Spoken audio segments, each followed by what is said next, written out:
Welcome to Brighton Nightriders. I'm Graham. I live in Brighton, about probably 400 metres or so from Paul. I also do a little bit of magic, and I'm a very novice tarot reader. So that's me. I'm Paul. As you know, I've been doing the tarot workshops and things with Bart. And I work with Graham and we do quite a lot of work, magical and spiritual work and explorations and things. And Graham and I learn from each other, and we have Bart. Definitely. Yes, hello. I am Bart, and I am running a tarot group on Facebook, but for the rest. Is that hang around or hanging out? Hanging out. Don't they call the Hells Angels? You know, those who want to join them but are not in yet. Aren't they calling them hang-arounds or something like that? So I think you're in it, Bart, for sure. I don't think you're a hang-around. I think you're definitely. So we're Hells Angels now, are we? Yeah, you two are the Hells Angels. That's quite appropriate. That's a good name, I find.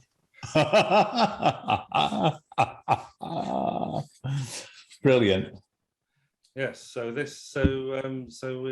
we're finally got together. It's we all have busy schedules, so it's a little bit difficult sometimes to get us all in the same place.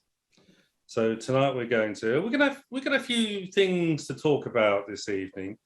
We'll make it up as we go along. This is what we normally do. So in no particular order, Graham suggested we talk about truth, which means, of course, the opposite is lies, so we can do the Book of Lies.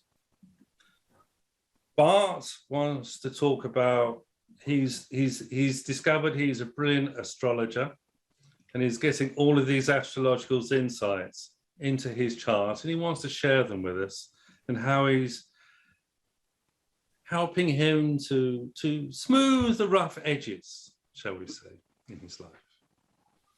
And what do I need to talk about?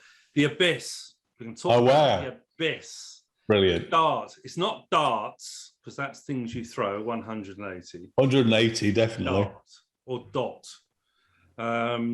It's kind of written D-A-A-T-H with a kind of funny thing on top, or in Hebrew it's D-O-T-H. Dot. Not dot cotton. Dart. Is she still alive? Who, Dot Cotton? Yes, I think so. Yeah, I mean, she's probably 180 or something as well. So, yeah, she's getting on.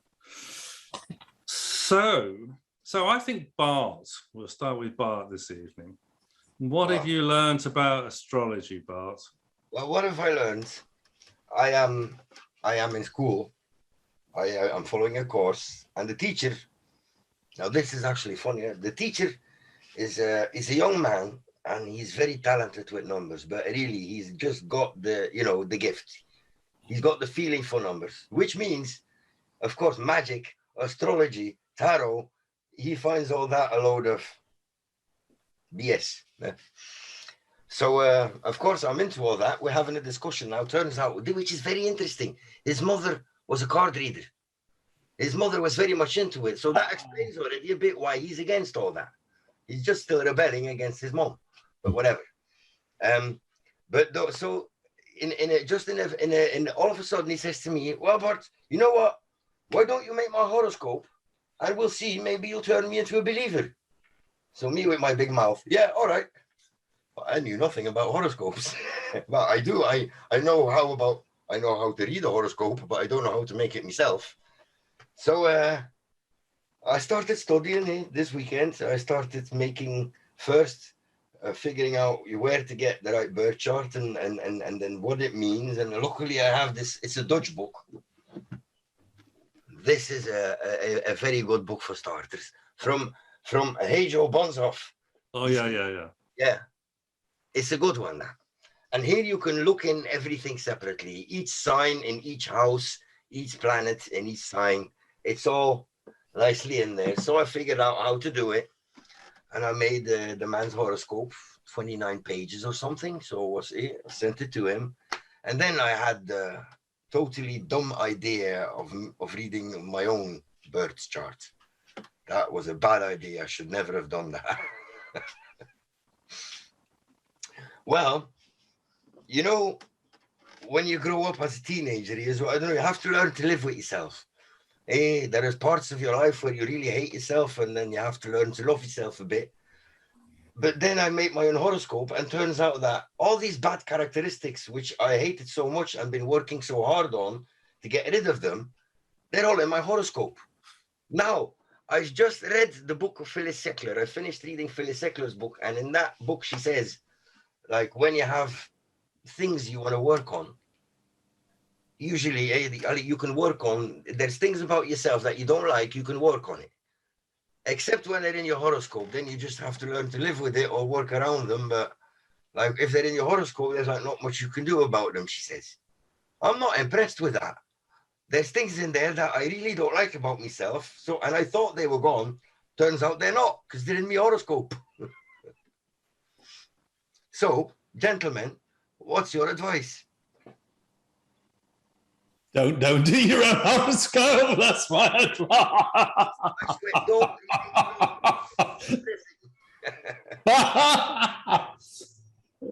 Seriously though, I think you have karma and dharma, and if you work on your dharma, then you can go beyond your natal horoscope for sure.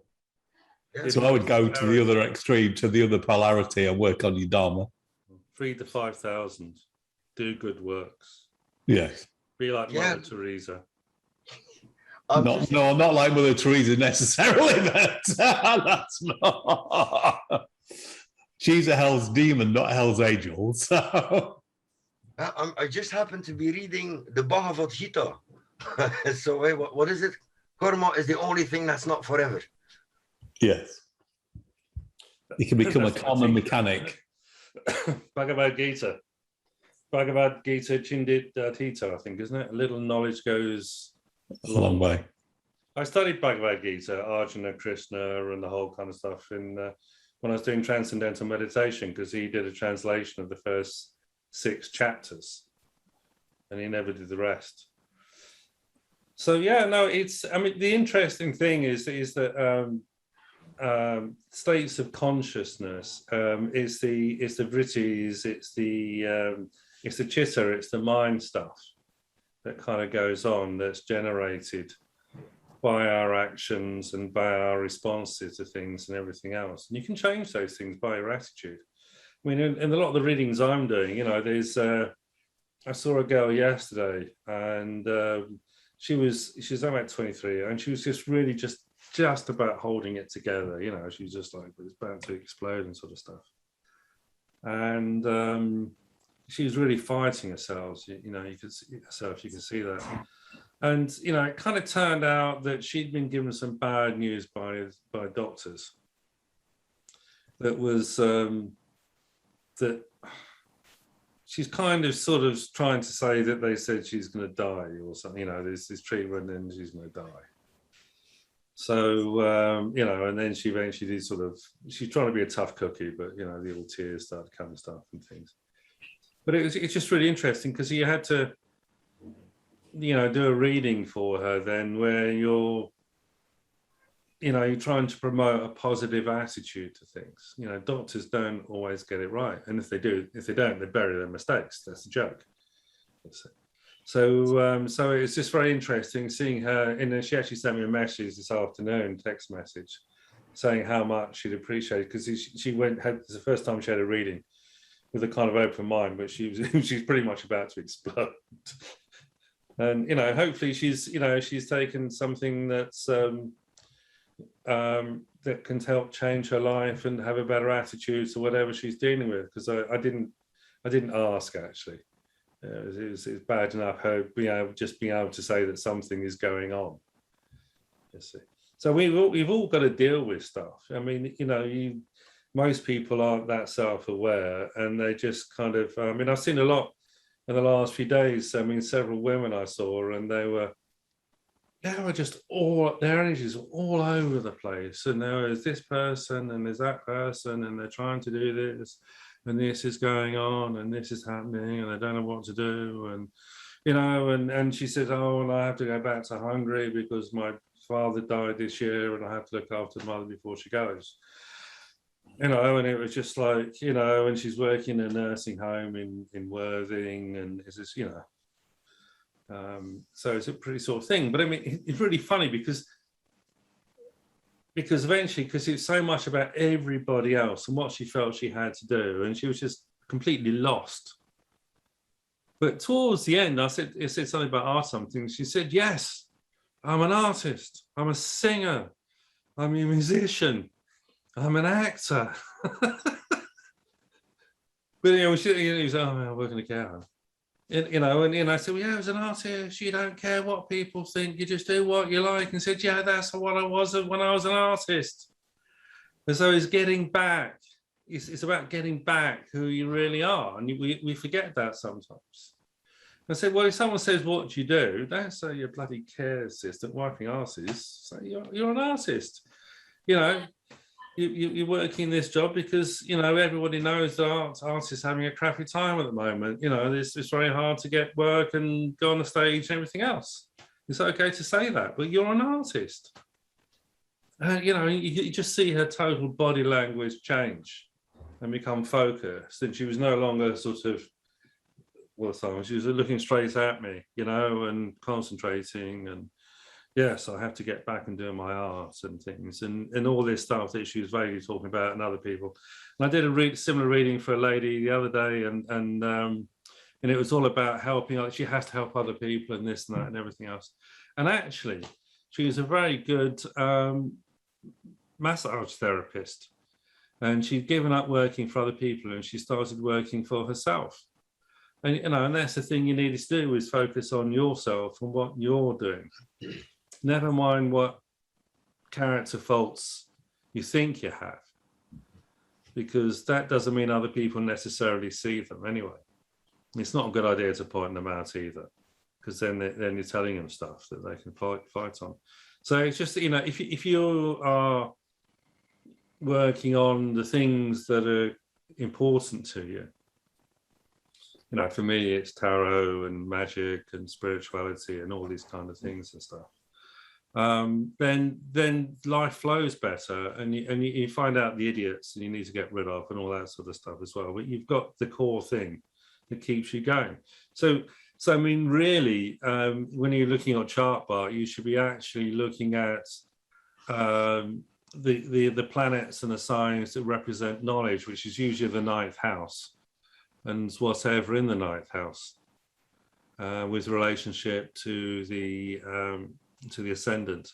And also, well, the 8th house is in particular because that's hidden knowledge. That's really useful to know. In my chart, everything is below the horizon. Yeah. Everything. There's nothing above the horizon. I mean, I was born at 2:15 in the morning, and so the sun's below the ground and sort of stuff. And you look at this chart, you know, because she's trying to do spiritual stuff. Earth is no good. You want to be up there in the clouds, don't you? Something like that. And of course, actually, it's the other way around. I didn't know that at the time. So I was, what the hell was my chart going on? And also, I'm born as a Virgo, and Virgo is the least psychic sign you can have. So I'm sort of starting to do this spiritual stuff and magic with the first pundit sort of stuff. And I think I'm a bloody Virgo. But actually, when I do my chart, I've got a stellium. A stellium means there's a group of planets in the 3rd house. And that's where the sun is as well. And that's all in Cancer, you see. So, no, sun can't be in Cancer. Anyway, it's all in the 3rd house. The 3rd house is communication, self-expression, writing books. I've written a few books. And it all shoots up to the 9th house. And the 9th house is the place of the guru, spiritual knowledge and transformation as well. So that'd be Sagittarius in a natural chart, and Gemini. So when you see the art card and the lovers card, it's also Gemini and Sagittarius on that kind of transformation sort of direction on things. So you'd have to look at what the ruling planets of the 9th house is, and also the 3rd house, which is communication, to sort of see to see what's going on really. So I'll be focusing on that rather than your perceived inadequacies. I read each planet and each house, but it's actually most of the things I believe them because a lot of these things are really true, and you really do recognize.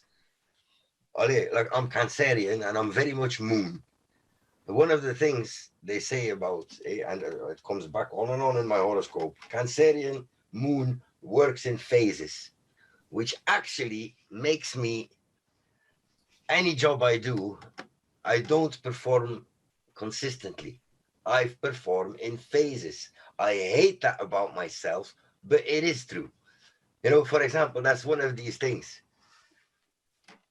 Yeah, it depends on the angle between the sun and the moon, whether they're coming together or going apart, and there's lots of ways of doing stuff. It reminds me of A Vision by W.B. Yeats, and it's like a dream kind of writing he did with his wife Georgie. And they're to do with kind of intersecting cones, basically. And there's 28 phases, which is a very lunar kind of thing and sort of stuff. So they did this kind of poetic thing with the lunar phases and with the angle between the sun and the moon. So that might be an interesting one to actually look at as well. There's quite a bit on the internet, and you can get some books about it as well. But that's going to bring in the spiritual phases that you kind of go through. And they also worked out some quite complex systems of moving through your life as well at some point too. So there's those things you can look at as well. But that's very, I mean, it's very esoteric, and it's not well understood. So it also reminds me of Austin Osman Spare, and thou art that which thou dost prefer.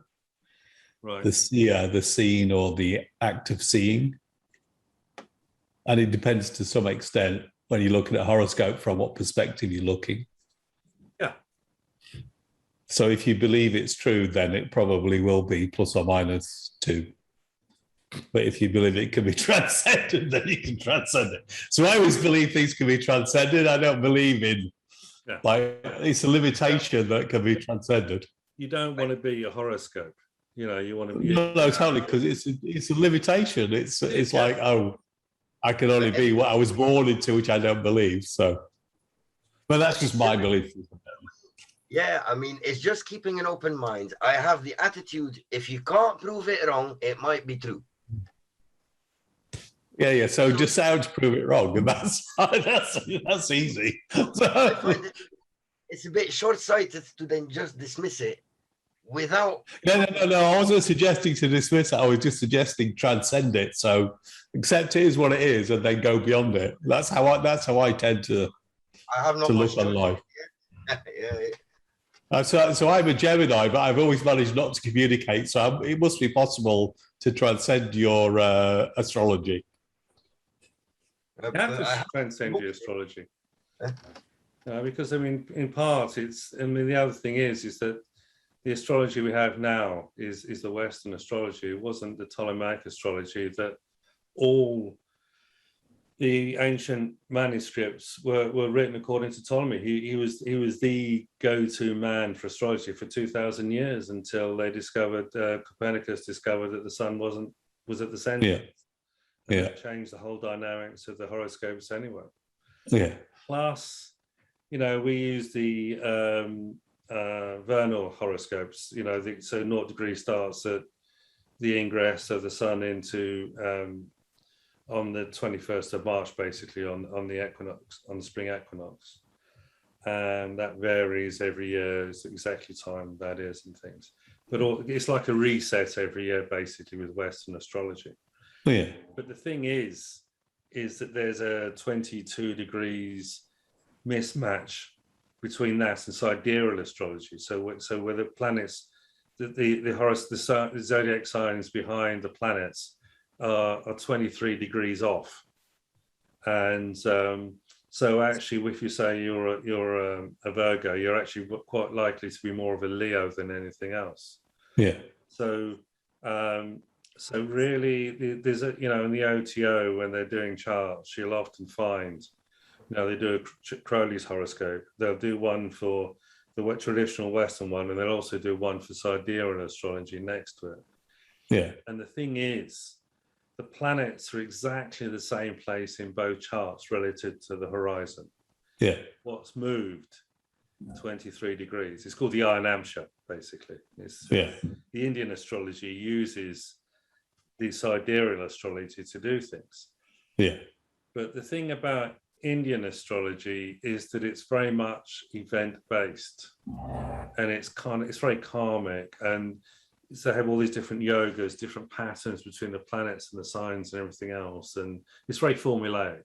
If you see this, it means this. You've got a affliction with Saturn affliction and Buddha, all kinds of afflictions and stuff, and it's very fatalistic. Yeah. But the problem is the Western astrology is completely non-fatalistic. Yeah, exactly. I prefer the non-fatalistic than the fatalistic. That's just a personal preference. Yeah, and I mean, because I did sort of trying to get into James T. Braha wrote a very good book on Indian astrology, in Vedic astrology and stuff. It was a meditation. I was into that, but it's there's no personality in Indian astrology as such. No. And it kind of keeps you in your caste, the Brahmin caste, or if you're in, you stay wherever you are. If you're working class, you stay working class. Yeah. But I mean, with Western astrology, kind of is big on the personality and who you are and stuff, but not so good on the predictive stuff. Yeah. Unless you use progressions and there's all kinds of techniques and stuff. Yeah. With the astrologers in the 17th century didn't have this. They had to sort of they made very good astrology with what they had. Yeah, yeah. That's what we all do, isn't it? Make the most of what you've got. That's the rule 101. Yeah. It's a representation of wholeness because it is the circle. Yeah. Basically. And it's kind of, Jung did some interesting stuff on this as well. But you're not trying to be your horoscope. This is a mistake. No. You just transcend it and just figure out what horoscope you would like to have. Yes. Fantasy horoscopes. Fancy. If you can have fancy football, why not a fancy horoscope? Well, that's an interesting system of magic there, isn't it? Because you can sort of find a horoscope that kind of has a few bits of yours in there to get women or money or something. To be honest, like you'd like to change. Some days you'd like to be Scorpio, and then other days you'd like to be more Aries. You understand? Yes. It depends on the mood and the situation you're in. And exactly. Both are ruled by Mars. Exactly. So, so Mars today helps you at rest and play. That's always been my fault. Sagittarius. That's right. Absolutely. Just get a bow and arrow and you're off you go. What do you need? What else do you need? I read Capricorn has the most likeliness of turning evil. And Phyllis have the roots of evil in their horoscope. Is we there should any explain. Phyllis Seckler was of Aleister Crowley, and she is based in America. And she was kind of, and they wrote quite a few. They had a magazine that came out monthly or something for the OTO in the USA. And she wrote a lot of interesting stuff about magic, Kabbalah, Thelema, and all these kind of things. There's the book. And her name is Sora Merrill. And so they put together this book, which is Bart was just showing there. And the interesting thing is this the Thoth Tarot astrology, the Thoth Tarot, astrology. Yeah, it's got two big parts. When I was just the title, Thoth Tarot, astrology. Yes, it might work in American. I don't know, but what she did is because they put together all the articles that she wrote on astrology from these things into this book. And she also, but what she did with the Thoth tarot was, rather than go through the major, minor, and course, she actually put them in an astrological order, starting Aries, I think.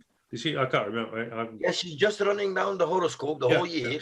With relating it to the tarot, and you can do that. Yeah, absolutely, because the tarot is it has a massive astrological component, among other things as well. So it's well worth guessing if you want to understand kind of Crowley's insights and views on astrology as well, rather than the big Evangeline Adams book, which is it's a bit strange. I mean, Evangeline Adams, he wrote it for her and she claimed it and took it. And €93. I mean, 93. Cynical, that number. For a what's that? €93. You pay here in Belgium, the cheapest I think you can find. The general principles of astrology. Right. Taking the Mickey, €93. Tell them you're a friend of Lon's. You know, you get a discount. Yeah. Hi, Lon, if you're watching.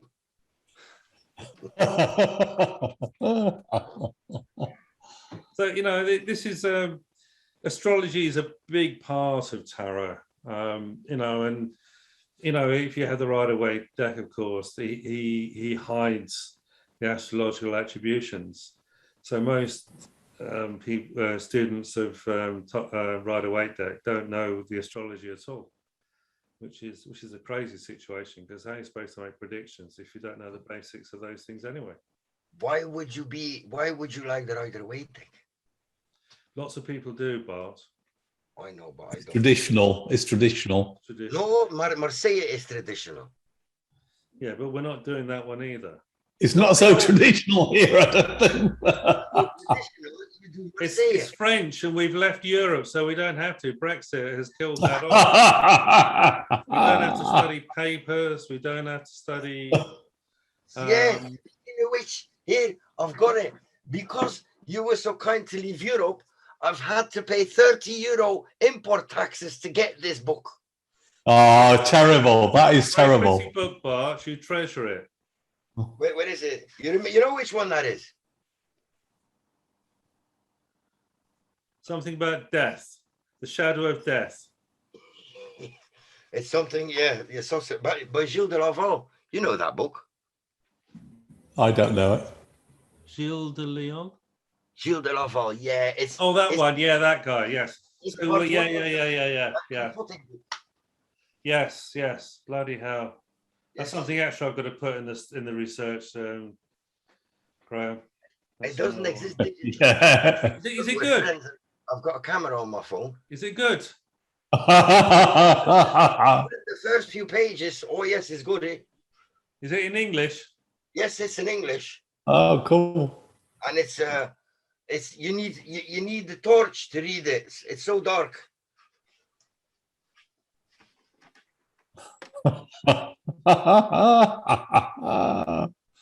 So down the road, we're going to get into those books, aren't we, at some point? Yeah, that'll come, I'm sure. We'll have to read it first, but I'm sure it'll We're come. still in the light at the moment. You know, definitely. We don't want to darken our auras. So I'm going to go and get a beer.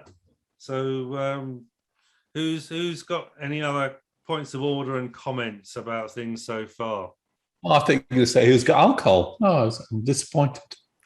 My ice cubes have melted. You know, when I started, I thought I'd put some ice cubes in a glass. Oh, they melted? Yeah, they have. Look, totally all gone. Bloody hell. Oh, no. I'll have Baileys without ice cubes then. Baileys. Oh, nice. I'm drinking white wine this evening. Oh, well. Cheers, Graham. Cheers, Bart. We wait for Paul. It's nice to see you. It's been ages since we last talked. Yeah. I've had holiday, which means I haven't had a day of peace and quiet because me missus had all chores. There's lots of work to do. Yeah, it's absolutely right. I've had to paint the living room, come to the container park, you know the drill. Yeah. The perils But of when you're matter. getting lazy, No why chance. don't you do the Mrs. horoscope and point out? That's a great idea. Yeah, that is a That'll great go idea. really well.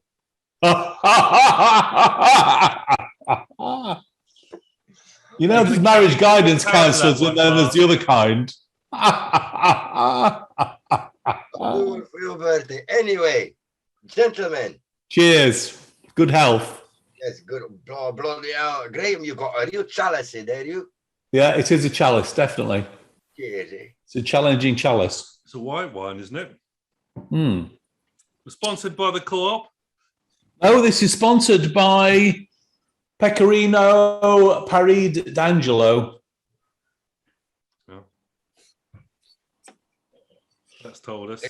Yeah, has it He's got already alcohol? drunk most of it already. Have you noticed? It's just the last little. Yeah, you know, that was from the other day, but the beer was from today, the Munich Lager. Right. Highly recommended. Astrology for now, haven't we? Has that Yeah. enlightened you, Bart? Oh, yes, it has, eh? So I think you need to invoke the genius of Aleister Crowley in order for you to become a great astrologer, along The with thing is, Ptolemy. I won't understand myself anymore. That might be an advantage.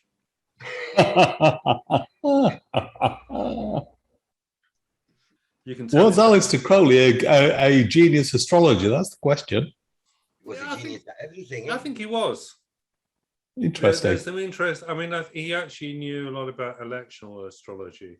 Yeah. And as we're talking about in a video the other day, that he actually wrote down the time and date and place when he was scrying the Enochian ethers as well. Yeah. Too. Yeah. So there's a wealth of astrology that you can actually do from Yeah. those ones in terms of magical things, and using, you know, we've glossed over massively the techniques of astrology, Yeah. which is fine because we're not actually doing an in-depth kind of thing. As usual, we're skating over the surface. Oh, yeah. So talk about Daath. Daath. Dosu, who writes, you know, he doesn't write a comment, he writes an essay on our videos, usually within an hour of putting them up, and there's this whole bloody great thing. I didn't think he'd have time to watch it, let alone write all the stuff. And he said, hey guys, you know, why don't you talk about Daath? Good question. Or It's a the good question. Abyss. And I thought we were going to save it for doing a video this week with Bart, but I thought, to hell with it. Let's We'll do it now. Brilliant. So he asked a question. Yeah. Is there a card that represents Daath? In the tarot. The Abyss. Good question. Bart, what's the answer? I am not aware of any card representing Daath. Could be the universal hexagram. Yeah, but that's not. No, Graham. I'm going to go on a little bit of a sojourn over to the left here a little bit, and I'll come back to the right later, and then we'll kind of. I sort of realised that 121, the completion, the termination of Abramelin is quite an important number in Libra 777, and 121 is 11 squared, so it's the magical square of 11. And a long time ago, I remember distinctly writing on a piece of paper the oath of the abyss. Oh yeah. To take every communication as a communication directly from God, which has a huge propensity to send one spectacularly insane for either a day, a week, a month, or several years, depending on how deeply one chooses to go into that particular paradigm. And I did for several years. And The grandest one of the ego. You sort of get a Frey Tarachad complex and turn everything upside down, basically. So I realised recently that 333 plus 777 is 1110. And if you add one, it's 11111. That seems to be, says, isn't it? 11111. 11111. 11111. Which is really Aleph. Exactly. It's So that's my little story about the abyss. And I sort of realised, having terminated the Abramelin, which is like what 15 years later, but terminate. But having done that, then that's a technical term of interest, isn't it? Termination of Abramelin, yeah. Don't even start the thing, and you're talking. No, I thought that was quite an interesting number. So that's my little story about the abyss, for what it's worth. Isn't the Book of Lies Liber 333? Yes, and 777 is the Kabbalistic. Yeah. So if you add those two together, then I think you get unity to the power 4. Well, 11111 is not to the power 4, but you get 4 unities, and it comes to 4 as well. So exactly. The thing is that basically Liberal, Liber 418, the Book of Lies 333, probably Liber Aleph, and the Book of Thoth are all written from the perspective of beyond the abyss. Yes. And there's some very pointed remarks that Crowley writes about this in the Book of Thoth, particularly to do with the Magus card, Mercury, saying basically at one level the truth is lies, another level the lies are truth. So whatever you see above the abyss and express is seen as a lie below it. Yeah. Of course, most tarot students, magicians are trained to think that they're starting from the bottom, working up, which means they will never understand Crowley's writings. So he's actually writing it from the perspective of beyond the abyss. And then, I mean, because when I was doing the videos, the workshops this time last summer, everything was happening in the supernal triangle, which is above the abyss, and you go through into the 4th position, which is the princess, because Malka is in 10. So basically, all the 10 Sephira are in the Keter, the crown, and he has these 3 that express it, Hukma and Bina, and they come to the 4th position, which is outside the system, and that actually connects down to Malkuth.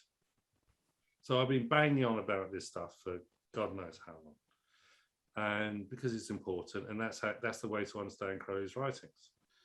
So the abyss is generally seen as a line that bisects the path of the High Priestess 13 from Keter to Tiphereth. And Kenneth Grant describes it as the Mauve zone. And so the Camon of the desert, or the Mauve desert, and Dana is the desert. It's all these things are going across this empty kind of thing. And in the 10th ether, Zax, which corresponds at this point, it actually kind of corresponds to Malkuth as well, which are going to another system. So everything is predicated upon this false Sephira, Daath, meaning knowledge. So we have the crown, wisdom, understanding, and knowledge. So basically, when we're reading 3 cards, we're traversing the abyss and going from one side to another. And I was reading out the quotes from Aleister Crowley when he was kind of looking back on his experiences of the Enochian ethers and what they represented, and he made that beautiful thing where he says that all these different systems from different cultures and traditions from around the world, they're all in harmony within the Enochian ethers, and they become fragmented and dispersed, which is what Corazon does below the abyss. And I was thinking about this in particular because there isn't a tarot card that represents the abyss. But you see, for most people, they're creating all these decks. It's like the Tower of Babel. You come down from the Tower of Babel, and you have the languages get dispersed, don't they? And it's all kind of gets chaotic and everything else. So there's a kind of metaphor with that one that's going on with the tower as well.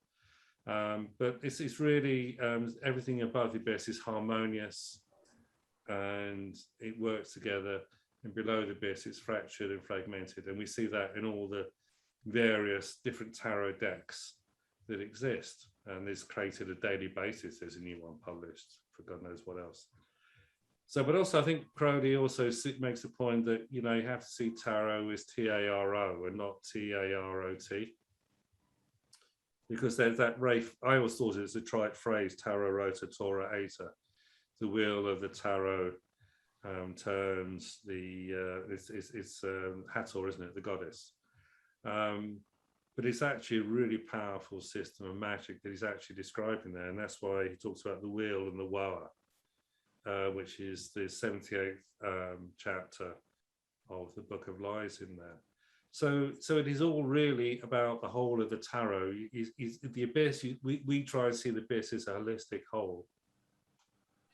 And most people see the tarot as individual cards that don't have a relationship. And when we read the opening of the key spread, we're putting in those relationships all the time. And Crowley writes in terms of relationships for the cards as well. So that's my kind of take on what Daath is about. And the other thing about Daath is that it's supposed to be the false non-Sephra. Because if you flip it, it actually is on a position of Yesod on the tree of life. And people sort of see this Daath and Yesod thing as a way to traverse to the other side of the tree of life. Kenneth Grant is really big on this. But I don't really see it as necessary either. It's a strange one. So any thoughts on that? I see it completely. Sorry? I think I understand it completely. Now you can work your way up in the tree of life. Yeah. And if you work your way up, which means you try to transcend yourself and transform into something new, then at a certain time, you have to go above the ruach. You have to die, you know, the spiritual, the ego has to die, and then you come above the abyss in the supernal triangle. Yeah. This is one way of looking at it. I think also, the problem look at it as something going down, and at that moment you can actually see the process going down, and then Yesod is the place where the abyss would be if you would be going up.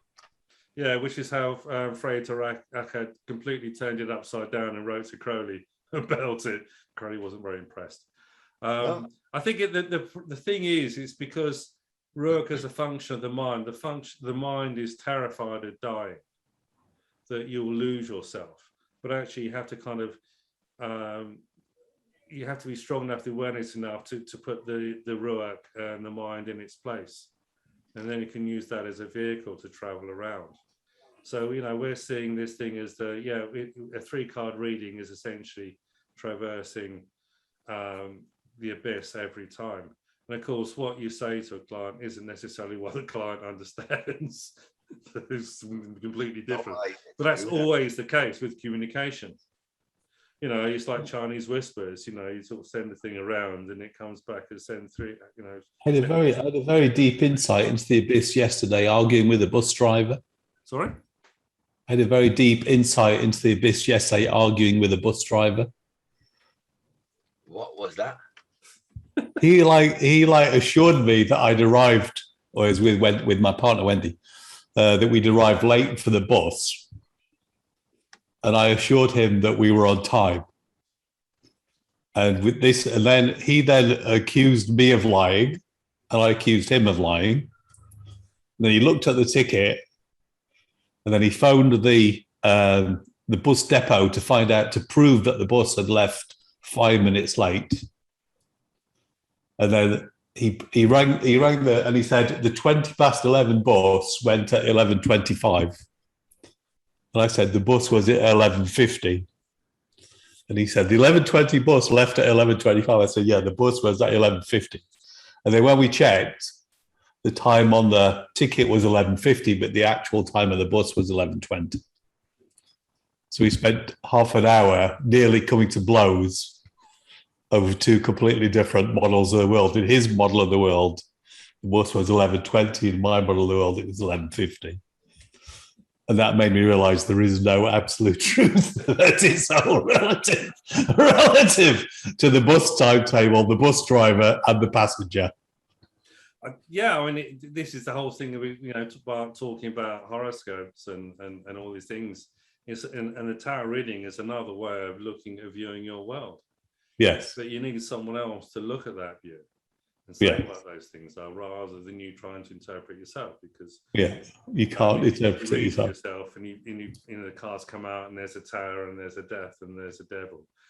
You want to shuffle pretty quick and do them until they come out nice. So there's an interesting context there, and it is all relative. Yes, there's nothing fixed or absolute on these things. No, exactly. Because there's levels of chaos, as we know, and there's levels of truth as well. Yes. And the number of times someone's marched into my office and said, "Do you tell the truth?" Hello, good afternoon, nice to meet you. So, do you tell the truth? And because the reason is they've discovered that they've been lied to. Yes. And so they're hoping that I will tell the truth. But I mean, it's just not something you do in polite society. For introduced, and do you lie? It's really funny, because then you ask them, well, can you define truth? Everything is because they can't. It presupposes that there's one truth and there are multiple truths. So it's a false. Unless of course you're a Catholic and a Protestant, then you both have one truth. Yeah. And all of these things. This is the problem with the differences, and it's just a nightmare. But I mean, I once remember this woman. She was getting a bit. She's standing outside and being a bit funny. I had a shitty day or something, I think. And she said, "Are you the tarot reader?" I just come out of my office, I mean. There's no one else in there. I said, yes. You tell the truth? I had a crap day, and I said, "Look, you've been lied to all your life by your parents, by your family, and everybody you know, and you tell lies to your child." For some reason, she walked off and pretty pissed off. I have no idea.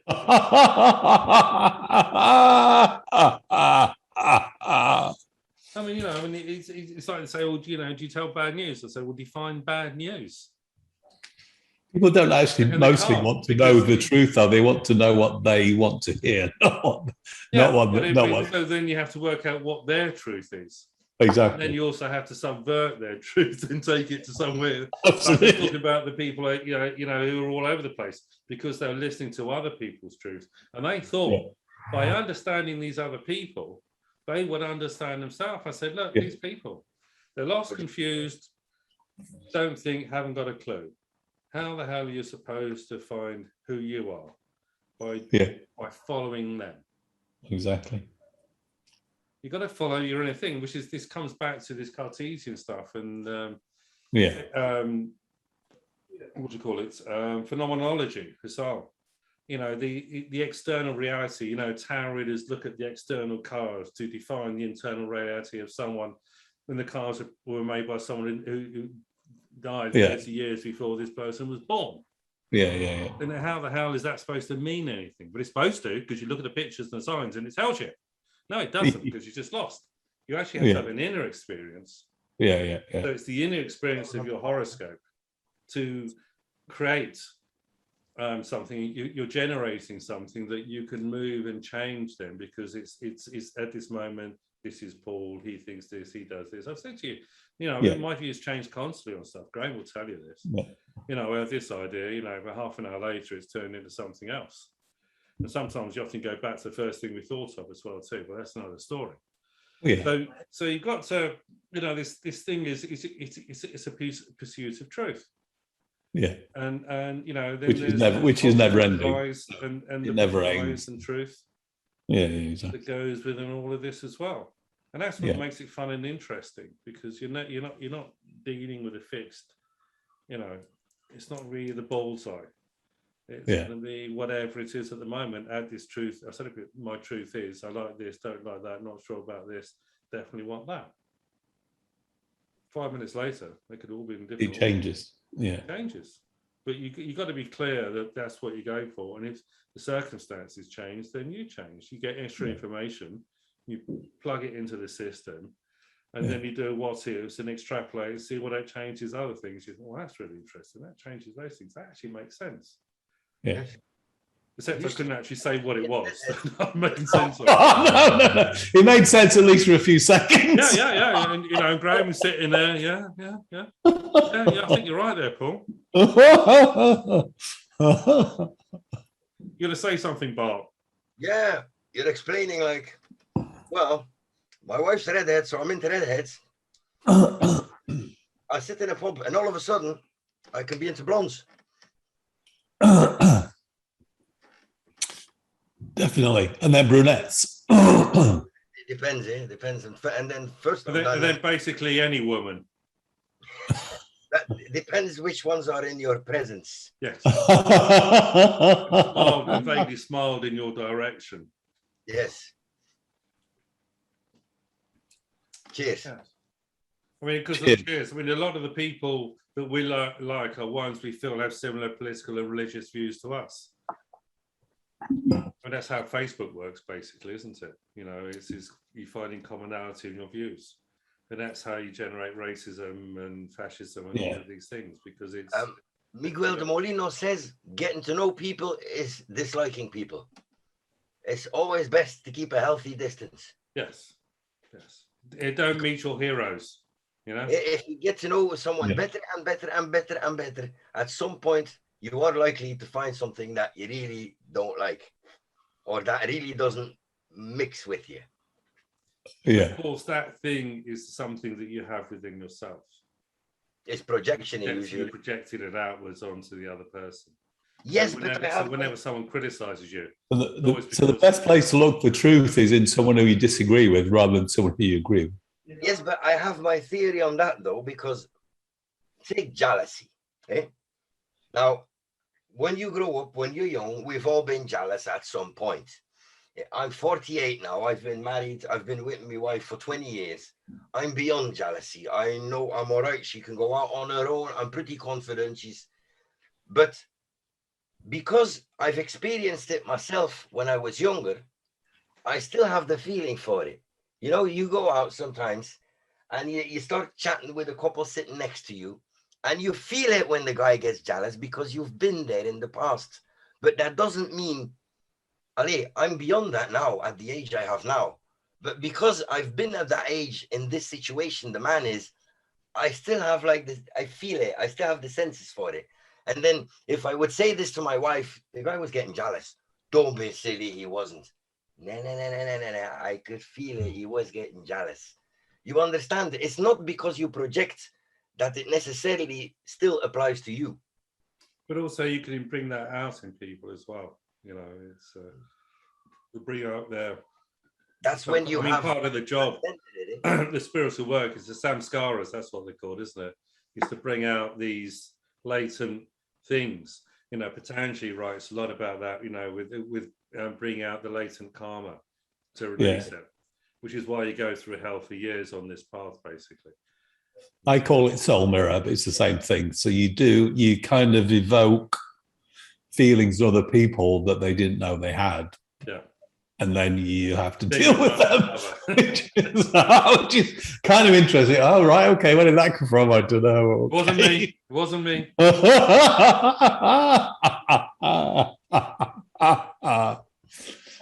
So I think we come full circle on this one. Sorry, Bart. I have to watch the dirty jokes because you're filming it, so never mind. I'll keep it to myself. Good. I'm sure we can always edit it out, Bart. If you've got a dirty joke, I always have to, Well, when you just said like, oh, I've never had this before, then this and that, well, that could actually be a good thing. If we're talking about an orgasm or something, that would be, yes, I take full responsibility for this new experience you've just had. Yeah, yeah. As long as you help to create it, that's fine. What's wrong with that? Well, because you said In the middle of the pub. In the middle of the absolutely, that's the best place of all. Bart has an orgasmatron. That's what he has. See the Woody Allen film? Go on, have another one, Bart. Go on. Is You know you want to. orgasm is Bailey's with Cointreau, but that's way too sweet. That's not nice. Sounds a little bit It's a sweet. girl's drink, Bart. It's called an orgasm. Bailey's with Cointreau together. Oh, is it? Oh, interesting. Yes. So I have half an orgasm. Next time I go to the pub, I will try that. Yeah, but it's too sweet. I don't like it. I used to have my own cocktail in my pub called the Vitamintje, and it was amaretto with fristi. You should try it. It's lovely. Amaretto with what? Fristi. Fresti. What's Fresti? That's the strawberry milk. Ah, okay. Oh, that's disgusting. Yeah, I swear. And It it's doesn't- mixed with some That ice. sounds even more sickly than Cointreau and Bailey's. Or Angel Nice. Delight and vodka. Angel vodka, exactly. That's right. That might make it palatable.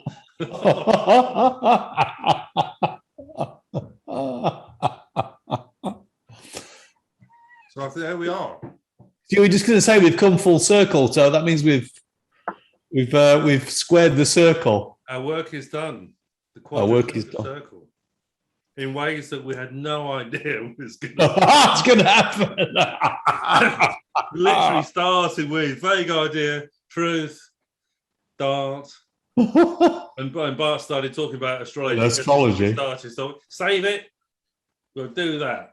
That's what it's all about, the circles and bringing things together. Yeah, definitely. So thank you, gentlemen. Thank you. That's gonna be a nice, easy one to think, because there's no rude jokes in there. No. Hopefully, we'll convene again in the not too distant future Yes, indeed. when we've rehearsed a bit more, or at least come up with some different things to talk about. I'm not sure if rehearsal is going to make it any better. So I wouldn't worry too Doesn't much. work. Maybe we should have the drinks first. Sorry? Maybe we should have the drinks before you actually start recording. Well, some I did. of us did.